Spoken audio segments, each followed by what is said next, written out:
இந்த நான் சொல்கிற கிரகம்லாம் பலம் பெற்று உட்காந்துருச்சு அப்படின்னா அவரை அசைச்சிக்கவே முடியாது. அது வேற கதை. கட்சிக்குள்ளேயே நிறைய பிளவுகள், நிறைய எதிர்ப்புகள் இருக்குது. தொடர்ந்து அதிமுக தலைமையாக நீடிப்பாரா? இவரோட கேரக்டர் பலம் என்ன, பலவீனம் என்னங்க ஜோதிட ரீதியா? இவரோட ஜாதகப்படி பார்த்தீங்கன்னா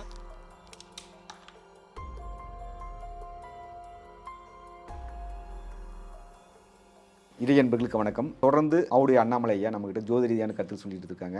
வர சட்டசபை தேர்தல் அதில் அரசியல் தலைவரோட ஜாதகத்தை பார்த்துட்டு இருக்காங்க. இன்றைக்கி பார்க்க போகிறது எதிர்க்கட்சி தலைவர் திரு எடப்பாடி பழனிசாமி ஐயா ஜாதகத்தை ஐயா ஏற்கனவே ஆய்வு பண்ணியிருக்காங்க. அதை பற்றி பேச போகிறாங்க. ஐயா வணக்கம். ஐயா ஏற்கனவே மு.க. ஸ்டாலின் ஐயா பற்றி சொன்னீங்க. அது அவ்வளோ வரவேற்பு இருந்ததுங்க. நிறைய பேர் பார்த்தாங்க, நிறைய பேர் ஃபோன் பண்ணிலாம் கேட்டாங்க. அதுமாதிரி எதிர்க்கட்சி தலைவர் அதிமுகவோட அவரோட ஜாதகம் எப்படிங்க இருக்குது? இப்போ அவரோட ஜாதகம் அப்படின்னு பார்த்தீங்கன்னா இப்போ ஒன்றும் பெருசாக ஒரு பாசிட்டிவாக இல்லை. ஏற்கனவே நான் பேசியிருக்கேன். அவர் ஒரு கூட்டணியில் நிறையா விஷயத்தை விட்டு கொடுத்துருக்கணும். நம்ம அவர் விட்டு கொடுத்து அவர் தன்மையை இவர் பதவிங்கிறத ஏற்கனவே ஒரு திடீர் அதிர்ஷ்ட விபரீத ராஜயோகத்தில் வந்தவர் அவர். அப்போ விட்டு கொடுக்கணும் அப்படின்னு சொன்னேன். அது எந்தளவுக்கு பாசிபிளாக ஆயிருக்கு அப்படிங்கிறது தெரில. இப்போ நடக்கிற தசாபதி பற்றி சொல்கிறேன். இவர் ரிஷப லக்கணத்தில் பிறந்திருக்காரு, கன்னி ராசியில் பிறந்திருக்காரு, அஸ்த நட்சத்திரம். இப்போ 2ஆம் இடத்துல கேது இருக்குது, உங்களுக்கு 5ஆம் இடத்துல சந்திரன், 6ஆம் இடத்துல சனி, 7ல் செவ்வாய், 8ல் ராகு, 10ல் புதன், 11ல் சூரியன், சுக்கிரன் மாந்தி உட்காந்துருக்கு, 12ல் எதுவும் இல்லை. இதுதான் இவரோட ஜாதகம். லக்கணத்தில் குரு உட்காந்துருக்காரு. இவருக்கு நடந்த ஏற்கனவே இப்போ சனி தசை நடந்துகிட்டு இருக்குது. சனி தசையில் ராகு புத்தியில் ராகு எப்போவுமே பார்த்தீங்கன்னா அவர் 8ஆம் இடத்துல இருக்கார். ராகு எப்போவுமே பார்த்தீங்கன்னா ஒரு நேர்வழியில் ஒரு வளர்ச்சியை கொடுக்கவே மாட்டார். அது யார் இப்போ ஜோதிடம் தெரிஞ்ச எல்லாருக்குமே தெரியும் ராகு எப்படி பண்ணுவார் அப்படிங்கிறது. ராகு எப்போவுமே பார்த்தீங்கன்னா அவர் அது ஒரு நிழல் கிரகம். அது எந்த இடத்துக்கிட்ட இருக்கோ அது சார்ந்த விஷயத்தில் அப்படியே நகர்த்துற வேலையை அது செய்யும். பார்த்தீங்கன்னா இவருக்கு அப்படி பார்க்க போகும்போது பார்த்தீங்கன்னா லக்கணத்திலே குரு உட்காந்துட்டாரு. அப்போ லக்கணத்தில் குரு உட்காந்து விபரீத ராஜயோகம் சொன்னீங்களா, திடீர் அது ராகு திசையில வந்தாருங்களா? ஆமாங்க, சனி திசையில் ராகு புத்தி. அப்போதான் முதலமைச்சர் ஆயிருக்காரு. ஆமாம், சனி எங்கே உட்காந்துருக்காரு அப்படின்னா 6ஆம் இடத்துல சனி. அப்போ சனி 6ஆம் இடத்துல இருக்கும்போதே ஒரு பெரிய ஒரு வளர்ச்சி தான். சனி திசை இவருக்கு ஒரு ஏறுமுகம் தான். சனி பாவகிரகம் 6ஆம் இடத்துல இருந்தாவே பார்த்தீங்கன்னா ஒரு பெரிய ஒரு வளர்ச்சியை கொடுக்கும். பொருளாதாரமாக இருக்கட்டும், ஒரு சமுதாயம் சார்ந்த விஷயமா இருக்குது. சனிங்கிறதே ஒரு சமுதாயம் தான். மக்களை அதிகமாக குறிக்க வேண்டிய கிரகம் சனி தான். அப்போ 6ஆம் இடத்துல சனி தசை நடந்துகிட்டு இருக்கு. அப்போ சனி தசையில் ராகு புத்தி. ராகு பார்த்தீங்கன்னா 8ஆம் இடத்துல இருக்காரு. 8ஆம் இடத்து அதிபதி யார் அப்படின்னா பார்த்தீங்கன்னா குரு. குரு எங்கே உட்காந்துருக்காரு அப்படின்னா லக்கணத்தில் உட்கார். லக்கணங்கிறது தலையில் நம்ம மூளையை இயக்குறது பார்த்தீங்கன்னா நம்ம லக்கணம் தான் மூளையை இயக்குது. அப்போ லக்கணத்தில் குரு உட்கார்ந்துருக்கும் போது 8ஆம் இடத்து அதிபதி அதுக்கு ஆப்போசிட்டில் 8ஆம் இடத்துல பார்த்தீங்கன்னா ராகு உட்காந்துருக்கும்போது 100% அவரோட சிந்தனை ஃபுல்லாகவே பார்த்தீங்கன்னா சூழ்ச்சி பண்ணி தான் அவர் அந்த இடத்துக்கு வர முடியும். 2026 அந்த ராகு புத்தி ஆரம்பிக்குது. ஆட்டோமேட்டிக்காக அதாவது இந்த விபரீதம் எப்படி நடக்குது அப்படின்னா இன்னொரு ஆளுக்கு நடக்குது. இவர் ராஜயோகத்தில் உள்ள வர்றாரு. இவருக்கு சனி தசை ராகு புத்தியில் விபரீத ராஜயோகத்தில் உள்ள வந்தவர் தான். அந்த ராஜயோகம் என்ன பண்ணப்படும், எல்லாரும் மனித வாழ்க்கையிலையும் நடக்கும். திடீர்னு லாட்ரி அடிக்கிறது, திடீர்னு போயிட்டு இருக்கவனுக்கு பார்த்தீங்கன்னா ஒரு இடத்துல சும்மா இடத்துல மூட்டையை பணம் கிடக்கும், அதை வச்சு ஒரு வாழ்க்கையில் முன்னேறுறது, புதையல் வர்றது, இதெல்லாம் ஒரு மனிதனோட வாழ்க்கையில் நடக்க வேண்டியது. இது யாருக்கு நடக்கும் அப்படின்னா ஒரு சாதாரண மனிதனுக்கு நடக்கும். சரியா? இது எல்லாமே பார்த்தீங்கன்னா ஒரு சாதாரண மனிதனுக்கு திடீர்னு நடக்கிற விஷயத்தை நடக்கும். நம்ம அரசாண்டு ஒரு அமைச்சராக எம்எல்ஏவாக ஒரு கட்சியில் ஒரு பெரிய லெவலில் பொறுப்பில் இருக்கவங்களுக்கு அப்போ என்ன நடக்கும், அதுக்கு அடுத்த லெவலில் தானே கொடுக்கணும் ராஜயோகத்தை. நம்ம எதில் பயணிக்கிறோமோ அப்படி தான் அந்த கிரகம் வேலை செய்யும். இன்றைக்கி ஜோதிடம் பொய்யெல்லாம் கிடையாது. 100% எப்படி செயல்படும் அப்படின்னா இன்றைக்கி சாப்பாட்டுக்கே ஒரு மனிதன் கஷ்டப்படுறான் அப்படின்னா அவனுக்கு சாப்பாடு கிடைக்கும், அவனுக்கு நல்ல நேரம்னு அர்த்தம். சரியா? அதே ஒருத்தன் சாப்பாடு வச்சு ஒரு ஹோட்டல் வச்சு நிர்வாகம் பண்ணிகிட்டு இருக்கான், அவன் 5 ஸ்டார் ஹோட்டல் ஓப்பன் பண்ணுவான், அவனுக்கு நல்ல நேரம் வரும்போது. இப்படி தான் ஒரு ஜாதகம் அமைப்பு பண்ணும். அப்போ அவர் அரசியலில் இருக்கும்போது இந்த விபரீத ராஜயோகம் என்ன பண்ணும், அடுத்த கட்டத்துக்கு அவர் மினிஸ்டர் லெவலுக்கு பார்த்துட்டார், அடுத்த சிஎம். அப்போ என்ன 8ஆம் இடத்தோட சம்மந்தப்பட்டுருச்சா, அப்போ அது லக்கணத்தில் திக்பலம் வாங்கிருச்சு. அதாவது 8ஆம் இடத்துல திக்பலம். அப்போ அவர் சிந்தனையே ஒரு சூழ்ச்சி பண்ணி தான் அவர் எப்போவுமே அந்த சூழ்ச்சி இருக்கும் அவர்கிட்ட. அது லக்கணத்து தலையில் உட்காந்தா மூளை இயக்குறது குரு தான் இயக்குறாரு. சூழ்ச்சிங்க அது ராஜதந்திரம்னு சொல்றாங்க. அரசியலில் ராஜதந்திரம் வேணும். ராஜதந்திரம், அந்த ராஜதந்திரம் 100% இருக்கும். அதான் நீங்கள் சொல்கிற மாதிரி சொன்னால் நாகரீகமாக சொன்னால் அது ராஜதந்திரம் தான். ஏன்னா லக்கணத்திலே உட்காந்துருக்காரு குரு பகவான். அப்போ அந்த காலகட்டம் 100% ஜெயிச்சாருங்கய்யா. இப்போ நடக்கிற காலகட்டத்தை நம்ம பார்க்க போகும்போது பார்த்தீங்கன்னா அதுக்கு வாய்ப்பு இல்லை. அதுக்கு கிரகங்கள் உங்களுக்கு பார்த்தீங்கன்னா 10ஆம் இடத்துல உங்களுக்கு யார் இருக்கார் அப்படின்னா புதன் மட்டும்தான் உட்காந்துருக்காரு. சனி பார்த்தீங்கன்னா அவர் 6ஆம் இடத்துல உங்களுக்கு துலாத்தில் உட்காந்துருக்காரு, உச்சம் பெற்று உட்காந்துருக்காரு. 10ஆம் இடத்துல புதன் உட்கார்றது பெரிய ஒரு பாசிட்டிவாக நம்ம சொல்ல முடியாது. அது உட்காரணும் அப்படின்னா 10ஆம் இடத்த அதிபதி உட்காந்துருக்கலாம். அது எந்த கிரகமாக இருந்தாலும் சரி. இல்லை 10ஆம் இடத்துல ஒரு பாவகிரகம் உட்காந்துருக்கலாம், ஒரு சூரியன் உட்காந்துருக்கலாம், செவ்வாய் உட்காந்து அதிகாரத்தை கொடுக்கணும் அப்படின்னா சூரியன் செவ்வாய் சம்மந்தப்பட்டுறணும். அப்போ இருந்தால் தான் அந்த ஒரு அமைப்பு இருக்குது. சரியா? இவருக்கு பார்த்தீங்கன்னா சூரியன் போய் உங்களுக்கு வந்து 11ஆம் இடத்துல சுக்கிரன் சூரியனோட சேர்ந்து உட்காந்துருக்கு, மாந்தியோட உட்காந்துருக்கு. அப்போ ஆசைப்பட்டார் இவர் வந்து எப்படின்னா இந்த சூழ்ச்சி விஷயத்துக்கு ஆசைப்பட்டார். அது சுக்கிரனுங்கிறது அவர் தான். அப்போ அவர் ஆசைப்பட்டார், நடந்துச்சு. இதுதான் அமைப்பு. அதுக்கு ஒரு சில ராஜதந்திரம் தேவை. அந்த கரெக்டான தசாபதி வந்துச்சு, கரெக்டாக நடந்துச்சு. விபரீதம் வேற ஆளுக்கு நடந்துச்சு. இவருக்கு ராஜயோகத்தில் வெளியில் வந்துட்டார், ஜெயிச்சிட்டாரு. ஆனால் இந்த காலகட்டத்துக்கு அவருக்கு வெற்றியை கொடுக்குமா அப்படின்னு கேட்டால் அது கிடையாது. சரியா? வெற்றி வாய்ப்புக்கு இல்லை, இப்போ வெற்றி வாய்ப்புக்கு இல்லை. சரியா? இவரோட காலகட்டம் இப்போ என்ன நடந்துகிட்டு இருக்கு அப்படின்னு பார்க்கும்போது, சனி திசையில் உங்களுக்கு வந்து சுக்கிர புத்தி ஆரம்பிச்சிச்சு. சரியா? சனி திசையில் சுக்கிர புத்தி போயிட்டு இருக்கு. சுக்கிரன் எங்கே உட்காந்துருக்காரு அப்படின்னா 1, அதாவது லக்னாதிபதி ப்ளஸ் 6ஆம் அதிபதி 11ஆம் இடத்துல உட்காந்துருக்காரு, மாந்தியோடு உட்காந்துருக்காரு. சரியா? மாந்தினாவே அது எப்படின்னா அந்த சார்ந்து அந்த லாபம் சார்ந்த விஷயத்தை தடை பண்ணுற வேலையை கண்டிப்பாக செஞ்சிடும்.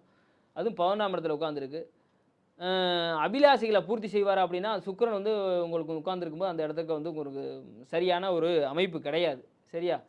இந்த காலகட்டம் அவருக்கு வந்து ஒரு ஒரு தெளிவாக இருக்காது. இந்த காலகட்டத்தில் 100% எதிர்க்கட்சியாக வேணால் வர்றதுக்கு வாய்ப்பு இருக்குது. அந்த அந்தஸ்து. ஏன்னா வந்து பார்த்தீங்கன்னா 10ஆம் இடத்துல திக்பலம் ஆகிற சூரியன் போய் வந்து உங்களுக்கு வந்து 11ஆம் இடத்துல உட்காந்துருக்கு. இவர் ஆசைப்படுறாரு. பட் ஆனால் அந்த பதவியை கொடுக்கறதுக்கு 10ஆம் இடம் ரொம்ப முக்கியம். சரியா? அப்போ அந்த இடத்துக்கு பார்க்க போகும்போது சுக்கிரன் வந்து பதவியை கொடுத்துருவார் அப்படின்னு கேட்டால் சுக்கிரன் பதவியை கொடுக்க மாட்டார். எதிர்க்கட்சியாக வர்றதுக்கு அமைப்பு இருக்குது. 2027 இப்போ ஏன்னா இதெல்லாம் காலகட்டம்னா கொஞ்சம் வேற ஒரு காலகட்டம், எலெக்ஷன் டைம் வேற ஒரு காலகட்டமாக இருந்தால் கண்டிப்பாக வந்து அவர் ஆட்சி வர்றதுக்கு வந்து கண்டிப்பாக அமைப்பு இருக்குது. கட்சிக்குள்ளேயே நிறைய பிளவுகள், நிறைய எதிர்ப்புகள் இருக்குது. தொடர்ந்து அதிமுக தலைமையாக நீடிப்பாரா? அதுக்கெல்லாம் காரணம் சுக்கிரன் வந்து அதான் இவரோட ராஜதந்திரம்னு எப்போ சொன்னமோ அதை அந்த இடத்த அவர் வந்து பிடிச்சிட்டாரு. பட் அந்த இடத்துல மாந்திங்கிற ஒரு கிரகம் உட்காந்து எல்லாத்தையும் தடை பண்ணுற வேலையை செய்யும். அவர் என்ன தான் இது பண்ணாலும் பட் ஆனால் அவரோட அதாவது வந்து சுக்கிரன் வந்து உங்களுக்கு வந்து லக்னாதிபதி 6ஆம் அதிபதி. அப்போ அவர் என்ன தான் ஆசைப்பட்டாலும் அது வந்து வேறு லெவலில் தான் அதை கொண்டு போய் கொடுக்குமோ தாண்டி அதை ஒரு பாசிட்டிவாக நம்ம நகர்த்துமோ அப்படின்னு பார்த்தா அது வந்து வாய்ப்பு இல்லை. அந்த காலகட்டத்துக்கு வந்து உங்களுக்கு சரியான நேரம் இல்லை. அதுவும் தாண்டி புதன் தசையில் சுக்கிர புத்தி. புதன் தசை புதன் பார்த்தீங்கன்னா உங்களுக்கு வந்து 10ஆம் இடத்துல இருக்கார், சுக்கிரன் வந்து 11ஆம் இடத்துல இருக்கார். இந்த இப்போ காலகட்டத்துக்கு போகும்போது மாந்தி உட்கார்ந்துருக்க காலத்தினால இந்த காலகட்டம் அவருக்கு வந்து பெரிய ஒரு பாசிட்டிவாக இருக்காது. எதிர்க்கட்சி ஆகிற அளவுக்கு இருக்கும். பெரிய ஒரு அதாவது ஒரு வெற்றி வந்து ஒரு ஒரு ஒரு சாதாரண விஷயத்தில் தான் அவரோட வெற்றி வந்து இழப்பை சந்திக்கிற மாதிரி இருக்கும். பெரிய ஒரு இதிலலாம் இருக்காது. ஒரு என்ன சொல்கிறேன்னா ஒரு 1%, 1/2% இந்த ரேஞ்சில் தான் அவரோட வந்து வெற்றி வாய்ப்பில் வந்து கடும் போட்டி நிலவும். கடும் போட்டி நிலவும். அவரோட அமைப்புக்கு சொல்கிறேன். கடும் போட்டி நிலவும். ரொம்ப ஒரு கம்மியான ஒரு இதில் தான் வந்து அவங்க வந்து தோத்தாலும் தோப்பாங்க. அந்த அளவுக்கு வந்து இவரோட ஜாதகம் நல்ல பலமாக இருக்குது. பலமாக தான் இருக்கு. ஆனால் இந்த காலகட்டம் அவருக்கு சரியில்லை. ஆட்சி அமைக்கிறதுக்குன்னா அது இல்லை. பட் ஆனால் பெரிய லெவலில் ஓட்டு வங்கி வாங்குவாங்க. வெற்றிக்கு வந்து ஒரு ஒரு என்ன சொல்கிறேன்னா வந்து ஒரு ரொம்ப ஒரு கம்மியான பாயிண்டில் தான் வந்து அவங்களுக்கு வெற்றி வாய்ப்பை வந்து இழக்கிறதுக்கு வாய்ப்பு இருக்குது இவரோட ஜாதகப்படி. இப்போ வாரிசு அரசியல் பற்றி தொடர்ந்து பேசுகிறாங்க. எடப்பாடி முதலமைச்சர் அவங்க மகன் அவங்க வரிசையில் வாரிசு இறக்கி விடுற கலை இருக்கா? ஜோதி ரீதியாக வாய்ப்புகள் இருக்கா? அது வந்து அவங்க வாரிசை உள்ளே கொண்டு வர்றதுக்கு வாய்ப்பு இருக்குது. பட் ஆனால் அதில் வந்து ஒரு பெரிய லெவலில் வந்து கண்டிப்பாக வந்து அவர் அந்த குரு வந்து லக்கணத்தில் இருக்கார். மற்ற கட்சிகள் எல்லாமே அவங்கள வாரிசில் முன்னிறுத்துறாங்க. இவர் எதுவும் முன்னிறுத்துற மாதிரி தெரியல. இல்லை இது வந்து பின்னாடி ஃபியூச்சரில் வரும். இந்த எலெக்ஷனுக்கு அப்புறம் அவருக்கு வர வாய்ப்பு இருக்குது. இந்த இப்போ புதன் தசை தான் நடந்துகிட்டு இருக்கு. உங்களுக்கு 5ஆம் இடத்த அதிபதி புதன் தான். சரியா? புத்திரகாரகன் வந்து ஒரு ஜாதகப்படி புதன் தான். அப்போ புதன் போய் 10ஆம் இடத்துல இருந்திருக்காரு. அப்போ 10ஆம் இடத்துல இருக்கும்போது ஆட்டோமேட்டிக்காக வந்து அவர் வந்து இயக்கிடுவார். இப்போ புதன் தசை நடப்புல தசையில் இருக்குது. இந்த சுக்கிர தசைங்கிறது இவரோட சுக்கிர புத்தி அப்படிங்கிறது வந்து இவரோட புத்தி. இப்போ இதுக்கப்புறம் வர்ற காலகட்டத்துக்கு அவர் வந்து அந்த விஷயத்தை இயக்க ஆரம்பிச்சிடுவார். அடுத்த 5 வருஷத்தில் அதை இயக்க ஆரம்பிச்சிடும். ஏன்னா வந்து உங்களுக்கு வந்து 5ஆம் இடத்து அவருக்கு வந்து அந்த யோகத்தை கொடுக்குற வேலையை கொடுக்கும். அந்த அந்த அந்த அந்த அந்த என்ன சொல்கிறேன்னா ஒரு அதிகாரத்துக்கு கொடுக்குற வேலையை மைனுக்கு கொடுக்குற வேலையை கண்டிப்பாக செய்யும். ஏன்னா 5ஆம் இடத்துல போய் 10ஆம் இடத்துல உட்காந்துருக்காரு. கண்டிப்பாக அந்த ஒரு அமைப்பு வரும். ஆட்டோமேட்டிக்காக கொடுப்பார். இந்த அடுத்த இப்போ நடக்குது அவரோட சுய புத்தி நடக்குது. புதன் திசையில் வர சுக்கிர புத்தி நடக்குது. அதனால தான் கொஞ்சம் பலவீனமாக இருக்குது. ஆமாம். அவர் வந்து ஒன்று எதிரிகள் வந்து பெரிய லெவலில் இருக்கும். ஏன்னா வந்து அது 11ஆம் இடத்துல அதாவது வந்து இவர் ஆசைப்படுற விஷயத்தை இவர் ஆசைப்படுறாரு. பட் அதை வந்து வெற்றியை எடுத்து கொடுக்குறதுக்கு ஒரு சில கிரகங்கள் ஒத்துழைக்கணும். அதுக்கு சாதகமாக இருக்காது. இவரோட பொதுவாக இவரோட கேரக்டர் பலம் என்ன, பலவீனம் என்னங்க ஜோதி ரீதியாக? இவரோட ஜாதகப்படி பார்த்தீங்கன்னா இது வந்து இப்போ நடந்த விஷயம் எப்படின்னு பார்த்தீங்கன்னா ஒரு விபரீத ராஜயோகத்தில் தான் அவர் வந்தது. சூழ்ச்சிங்கிறது ராஜதந்திரங்கிறது நம்ம லக்கணத்திலே நம்ம குரு இருக்குது, திக்பலம் வாங்கியிருக்காரு 8ஆம் இடத்த அதிபதி ப்ளஸ் 11ஆம் இடத்தையும் இங்கே இருக்கார். அபிலாசைகளை பூர்த்தி பண்ணிடணும். அப்போ அபிலாசைகளை அந்த காலகட்டத்தில் ராகு நடத்தி கொடுத்துட்டாரு. சரியா? இனிமே பார்த்தீங்கன்னா அவர் வந்து அந்த அந்த அந்த விஷயத்தை வந்து அவர் வந்து எடுத்து அடுத்த கட்டத்துக்கு நகர்த்த முடியுமான்னு கேட்டால் கொஞ்சம் கொஸ்டின் மார்க்கு தான். அது ரொம்ப இதாக இருக்கும். இதை தாண்டி இந்த ஜாதகத்துக்குள்ளே பார்த்தீங்கன்னா ஒரு மனைவி ஜாதகமோ ஒரு பிள்ளை ஜாதகமோ இது மாதிரிக்கே ஒரு அமைப்பு நம்ம தன் தகப்பனை அந்த இடத்துக்கு நகர்த்தணும் அப்படிங்கிற மாதிரி அவங்களோட அமைப்பு இருக்கும் கண்டிப்பாக. நான் வந்து ஏற்கனவே வந்து இந்த உதயநிதி ஐயர் ஜாதகமும் சரி ஸ்டாலின் ஜாதகமும் ரெண்டையும் நான் பார்த்துக்கிட்டு இவளுக்கு இந்த நெகட்டிவ் தாட் இருக்கிறதுனால நான் சொன்னணும். அது மாதிரி இவரோட பையன் ஜாதகம் இது மாதிரி நமக்கு கிடைச்சிச்சு, ஒரு மனைவி ஜாதகம் இது மாதிரி ஒரு அமைப்பு இருக்குது அப்படின்னா கண்டிப்பாக இருக்க வாய்ப்பு இருக்குது. ஏன்னா வந்து என்ன வந்து அது எடுத்து பேசும் அப்படியே 7ஆம் இடம், அப்படியே 7ஆம் இடம் தான் சமுதாயம். அப்போ இந்த 7ஆம் இடம் மனைவியாக எடுத்து பார்க்கும்போது இப்போ மனைவி ஸ்தானத்துப்படி நம்ம கணவன் அரசாளணும் அப்படிங்கிற ஒரு அமைப்பு அந்த ஜாதகத்துக்குள்ளே இருந்துச்சு அப்படின்னா கண்டிப்பாக அது வந்து எடுத்து கொடுக்குற வேலையை கண்டிப்பாக செய்யும். இப்போக்கி வந்து இப்போ நடக்கிற அவரோட இது பார்த்தீங்கன்னா எந்த அளவுக்கு வந்து அவர் வந்து சூழ்ச்சி இது எல்லாமே அவர் வந்து ஒரு ராஜேந்திரத்தை பண்ணார். அவருக்கு ஒரு சில நெகட்டிவ் தாட்டை பண்ணுற வேலையை இனிமே இருக்க காலகட்டம் செய்யும். சரியா? ஏன்னா 2ஆம் இடத்துல கேது உட்கார்ந்துருக்காரு. பணம் சம்பாதிக்கிறதா இருக்கட்டும், பேச்சிலையாக இருக்கட்டும், ரொம்ப கவனமாக அவர் பேசணும். ரொம்ப நிதானமாக இருக்கிறது வந்து இந்த புதன் திசையில் அவருக்கு நல்லது. ஏன்னா புதன் வந்து உங்களுக்கு சனியோட வீட்டில் உட்காந்துருக்காரு, சனி 6ஆம் இடத்துல உட்காந்துருக்காரு. பட் இருந்தாலும் இந்த தொழில் சார்ந்த அவரோட தொழில் வந்து இன்றைக்கி அரசியல் தான். தொழில் சார்ந்த விஷயத்தில் நம்ம பேசும்போது கொஞ்சம் நிதானமாக பேசுகிறது ரொம்ப ஒரு பாசிட்டிவாக இருக்கும். இல்லை அவர் வந்து ஏதாவது ஒன்றுமே இல்லை, ஒரு சொல்ல காப்பாற்றுறதுக்கே ஒரு போராடுற லைஃபாக இருக்கும் இந்த புதன் திசை அவருக்கு. அதுக்கெலாம் பார்த்தீங்கன்னா எதுக்கு நேரத்துலையும் ஒரு பெரிய வாக்குறுதியை எதுவும் கொடுக்காம கொஞ்சம் நிதானமாக இருந்தார் அப்படின்னா கொஞ்சம் சிறப்பானதாக இருக்கும். இல்லை அப்படின்னா அந்த வாக்குறுதியை நிறைவேற்றுறதுல மிகப்பட்ட தடைகளை வந்து அவர் சந்திக்கும். அவ்வளோ சீக்கிரத்தில் உங்களை வந்து நிறைவேற்ற வச்சிடாது. அதுவே திருப்பி அவர் கெட்ட பேர சூழ்நிலை கொடுக்குற வேலையை கண்டிப்பாக செய்யும். குறைந்தபட்சோட தொகுதியில் அவர் ஜெயிப்பாருங்களா? வெற்றி இல்லை அதெல்லாம் யாரா உங்களுக்கு 14ஆம் இடத்துல அவர் அதெல்லாம் ஜெயிச்சிருவார். நீ அந்த இடத்தெல்லாம் யோசிக்க தேவையில்லை.